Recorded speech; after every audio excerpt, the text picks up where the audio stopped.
Part 2, how do I get an artist to record a song that I wrote? And in our last video, we talked about one of the most common questions I get, which is how do I sell my songs? And I explained that that question at its very root is based on the misconception that artists buy songs, and they don't, or at least it's extremely rare. Instead, if they're not already a songwriter themselves, they get a license from the writer or the writer's publisher to record and release that song. So how do you get your songs in the hands of artists or publishers in the hopes that another artist will record your song where you could earn royalties from that song? Like with anything in the music business, there's no one single way to go about this. There's two main ways to get your songs heard and ultimately cut by an artist.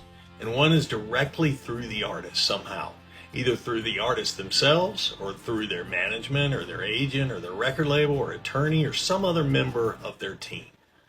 And the other way would be through a music publisher.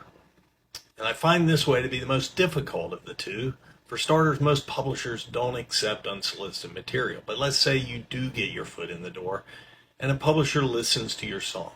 You need to know that the publishing company has dozens, maybe hundreds of writers signed to that company. So when they are looking for songs, they usually start with their own stable of writers and songs that they have written and they have in-house. There's a third way, though, which is my favorite way, and if you're a writer who has never had a cut on a major recording, then let's start by locally building some buzz. Start by co-writing with artists and writers in your area. Ask artists that you respect if they would be willing to co-write together. Some will, some won't, but you will get your foot in the door. And eventually, some of them will record a song that you write together. And then, when you start pitching songs to other artists at that point, or publishers, you've got a little bit of traction, a little bit of story to talk about, that your songs have been recorded by artist X, Y, or Z. But don't come out of the gate thinking that you've got the next hit for Drake or Kenny Chesney. You very well may, but the road to getting that song heard or cut by a high-profile artist is going to be much better paved if you've got a few smaller cuts under your belt first. I hope all that helps. It's a lot to unpack.